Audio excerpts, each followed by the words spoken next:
नाज़रीन, नैब के हवाले से अब जहाँ पे अपोजिशन सरापा एहतजाज थी, वहाँ पे गवर्नमेंट में मौजूद कई सियासतदान ब्यूरोक्रेट्स भी जब हम उनसे बात करते थे तो वो कहते थे कि नैब वाकई ज़्यादती करती है और नैब के पास टेक्निकली स्ट्रॉन्ग लोग नहीं है, नैब के पास इन्वेस्टिगेटिव अच्छे ऑफिसर नहीं है और नैब जो है वो मुशर्रफ दौर से जनाब वो इस्तेमाल हो रहा है और वो सियासी इंतकाम के तौर पर इस्तेमाल हो रहा है। वो मैं नहीं कह रहा, वो तमाम सियासी पार्टियां कहती हैं। उसमें तहरीक इंसाफ के लोग भी आपको पता है कि शुरू में नैब के हवाले से उनके भी बहुत से इल्ज़ामात रहे हैं। इवन अलीम खान जो इस वक्त सीनियर वज़ीर हैं पंजाब में, उनके भी रिमार्क्स यही कहते हैं। बहुत बड़े इकदाम किए जा रहे हैं नैब के हवाले से। मैं आपको मतलब पूरी एक बड़ी लिस्ट है, लेकिन मैं चीदा पॉइंट्स आपके सामने रखूँगा बड़ा आसानी से ताकि आपको समझ आ सके। नंबर 1, चेयरमैन नैब से गिरफ्तारी का इख्तियार वापस ले लिया गया। सबसे बड़ी खुशखबरी, और उन लोगों के लिए खुशखबरी है जो साबिक वज़ीर आज़म शाहिदा खान अब्बासी बेचारे बड़े अरसे वहाँ रहे हैं और वो यही कहते हुए नज़र आए हैं कि भाई नैब को हम होते तो हम ख़त्म भी कर देते, लेकिन कम अज़ कम ख़त्म कर दिया है। मैं जब अब चीदा पॉइंट्स आपको बताऊँगा तो आपको अंदाज़ा हो जाएगा कि नैब के पास बचा क्या है पीछे। यानी नंबर 1, गिरफ्तारी, नैब जो है वो गिरफ्तारी जो है डायरेक्ट गिरफ्तारी थी नैब के पास, इख्तियारात वापस ले लिए गए। नंबर 2, 90 दिन तक हिरासत में रखने का जो इख्तियार था वो भी ख़त्म कर दिया गया। किसी मुकाम को जब होता था किसी भी उठा के किसी भी जगह पे बंद कर देते थे और उसको जेल का यानी करार दिया जाता था, तो किसी भी मुकाम को सब जेल करार देने का इख्तियार वो भी ख़त्म कर दिया गया है। 50 करोड़ से कम करप्शन पर नैब कार्रवाई नहीं कर सकेगा। यानी उसमें कई छोटे छोटे जो बेचारे चोरों को पकड़ने वाले थे, खुद भी चोरी करते थे, जिसमें एक एंटी करप्शन था। एंटी करप्शन अभी आप देखें जितनी एंटी करप्शन ने तो कोई रिकवरी नहीं की होगी जितने उनके अपने अफसरान जो है वो करप्ट हैं। तो यानी हर इदारे को अपनी अपनी नज़र आ रही थी कि भाई हम भी तो कहीं, हमें भी कहीं खाने पीने का हमें भी इख्तियार दिया जाए। तो जाहिर है 50 करोड़ से कम पे नैब इख्तियारात ही नहीं रहे। यानी मतलब यह है कि खुली छुट्टी है आपको 50 करोड़ तक जाने की। रेफरेंस दायर होने के बाद अदालत मुलजिम के वारंट गिरफ्तारी खुद जारी करेगी, डायरेक्टली नैब नहीं कर सकेगा। यानी ये बहुत बड़ा इख्तियार था, वो भी नैब से निकाल लिया गया। एहतसाब अदालत हाज़िरी यकीनी बनाने के लिए मुलजिम से ज़मानती में चल के और वो तलब किए जा सकेंगे ताकि यानी हाज़िरी जो है वो उसकी यकीनी बना सके। फिर उसके बाद 5 साल से ज़ायद पुराने खाते नहीं खोले जाएंगे। अब आप खुद सोच सकते हैं कि ज़ाहिर है इसमें सबसे ज़्यादा पीपल्स पार्टी और नून लीग के ही एतराज़ात थे कि जनाब 30 साल पहले हमें क्या पता था कि मनी ट्रेल रखनी है, या हमें याद ही नहीं है कि हमारे अकाउंट्स में किसने पैसे डाले थे। फिर फलूदे और उसके अकाउंट्स में अगर पैसे निकले तो हमें कोई पता नहीं क्या हो रहा है। कहने का मतलब है कि अब इसमें आप ये देखिए कि नैब के पास इख्तियारात आलमोस्ट ख़त्म हो गए हैं। यानी उसको नैब को ख़त्म भी उस तरीके से नहीं किया, लेकिन उसका लूला लंगड़ा कर दिया है कि उसके पास इख्तियार ही नहीं रहा। यानी 5 साल से ज़्यादा पुराने केस नहीं हो सकते, गिरफ्तारी वो नहीं कर सकते, 50 करोड़ से कम पर वो तहकीक या तफ्तीश कर ही नहीं सकते, पकड़ ही नहीं सकते किसी। टैक्स और लेवी के इशूज़ पर भी नैब का दायरा इख्तियार नहीं होंगे, उससे भी निकाल दिया गया जनाब। मुंतखब नुमाइंदे जो बार बार चीख के पीपल्स पार्टी भी कह रही है कि भाई हमें सिंध में रहने दें, और सिंध में जो उन्होंने अपने बंदे लगाए हुए हैं, अब तो 18वीं तरमीम में बात हो रही है, उन्होंने हायर एजुकेशन से लेके हर जगह पे अपने बंदे लगाए थे।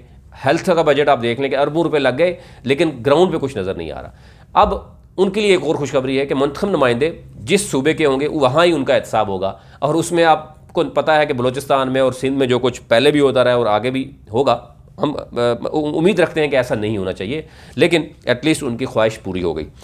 नैब की मुलजिम के खिलाफ ज़िमनी रेफरेंस दायर नहीं कर सकेगा। अब यानी पहला रेफरेंस हो गया, उसके बाद आगे कोर्ट में केस चलेगा, नैब के पास इख्तियारात नहीं होंगे। यानी ज़िमनी रेफरेंस आप देख रहे हैं अभी भी नवाज शरीफ के साथ शहबाज शरीफ के खिलाफ जो है ना, जब कभी वो कहते हैं जी मैं बोलने की कोशिश करता हूँ तो ज़िमनी रेफरेंस बन के आ जाता है और मुझे फिर एक धमकी मिलती है। तो आजकल तो वैसे क्वारंटाइन है और वो कहते हैं मैं बाहर निकल नहीं सकता, और नैब के पास वो जाने के लिए तैयार भी नहीं है। लेकिन एक खुशखबरी है, ये भी है कि तमाम जो ज़ेर इल्तवा जो जितने भी केसेस हैं वो सब पे ये रेफरेंस जो है वो, यानी इसको दूसरे अल्फाज में जो लोग कह रहे हैं ना NRO, ये वाज़े NRO है कि जितने ज़ेर इल्तवा केसेस हैं वो किसके हैं, वो क्या तहरीक इंसाफ के ज़्यादा लोगों के हैं, वो है पीपल्स पार्टी के लोगों के, वो है नून लीग के लोगों के।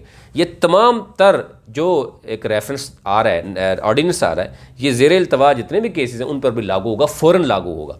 उससे आपको अंदाज़ा हो जाएगा अपोजिशन फ़ौरन जो है ना वो आने से पहले, पढ़ने से पहले भी साइन करने के लिए तैयार होगी।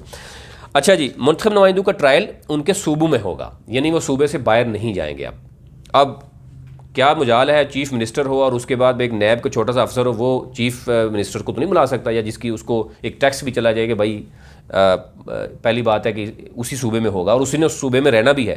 तो केस अगर फेडरल के पास होगा तो फिर तो कुछ और भी हो सकता है, मेरिट पे फैसला भी हो सकता है। एनी हाउ, नैब के मुलज़िम के ख़िलाफ़ ज़िमनी रेफरेंस, यानी वो भी ज़िमनी रेफरेंस भी का इख्तियार भी ले लिया गया, और करप्शन के मुलज़मान दौरान तफ्तीश वकील को भी साथ लेके जाएंगे।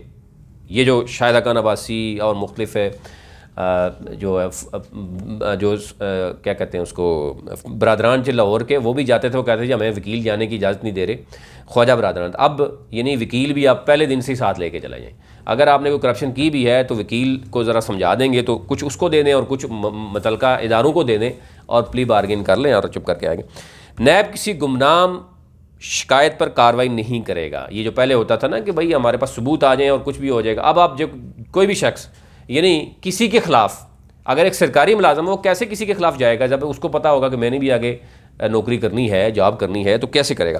करप्ट अफराद सज़ा के बाद भी प्ली बार्गेन कर सकेंगे। आप मुझे ये बताएं, यानी पहले तो कोशिश की जाएगी करप्ट ही नहीं है, पहले तो आपको पता है कि कानून कितने करप्शन हमने पकड़ी है इससे पहले, और अगर कोई साबित हो ही जाता है, बहुत यानी इस लेवल की उसकी इन्वेस्टिगेशन है कि वो साबित हो गया, तो उसके बाद प्ली बार्गेनिंग वो कर सकेगा और पैसे वापस करके फिर आ जाएगा। रज़ाकाराना तौर पर वापसी पर 5 साल की नाअहली का सामना करना पड़ेगा। ये एक छोटी सी चीज़ है। रज़ाकाराना कौन करेगा ये सब बाखूबी जानते हैं, और 5 साल तक पहली बात है कि ये इससे पहले साहब ही नहीं होगा। तो ये इसको NRO कहा जा रहा है क्योंकि ज़ाहिर पीपल्स पार्टी और नून लीग यही कह रहे हैं। रेफरेंस दायर होने तक नैब हुकाम के किसी मुलज़िम के ख़िलाफ़ कोई बयान जारी नहीं करेगा।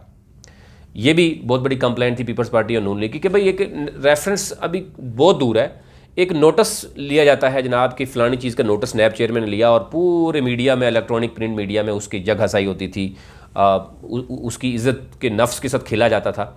अब ये कहा जा रहा है कि रेफरेंस दायर होने तक जो अफसर होगा नैब का, वो किसी मीडिया में कि उसके खिलाफ बयान जारी नहीं करेगा। लेकिन आपको पता ज़राए का है कि कुछ भी हो सकता है, मीडिया जो है उसमें खबर छुपती नहीं है।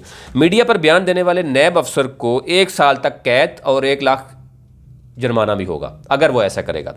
सबसे अहम यह है कि ऑर्डिनेंस का इतलाक तमाम ज़ेर इल्तवा मुकदमात में पर होगा। कहने का मतलब ये है, जो पहले सबसे पहले कहा, इसका मतलब क्या हुआ कि 5 साल से पहले आप पूछ ही नहीं सकते बेशक उसने कहाँ जहाँ कहीं से पैसा ले गया। अभी से जो आपको ये भी पता है कि आलमी वबा को सामने रखते हुए प्राइम मिनिस्टर ने एक और एमनेस्टी स्कीम दी हुई है कि आप 2020 से 2022 तक अगर आप पैसा लगाते हैं कंस्ट्रक्शन के शोबे में, आपसे नहीं पूछा जाएगा कि आपकी ब्लैक मनी है, वाइट है, टैक्सेस बहुत से माफ़ कर दिए गए हैं। और ये फाइनली जो NRO है ये भी जो दे दिया गया है कि जनाब ये नहीं होगा। अब देखना यह है कि ज़ाहिर है बहुत सी चीज़ें सामने आ रही थी, बहुत सी पॉलिटिकल पार्टी ये समझती थी कि सिर्फ इंतकाम हो रहा है, लेकिन नैब से इख्तियारात आलमोस्ट तमाम ले लिए गए हैं।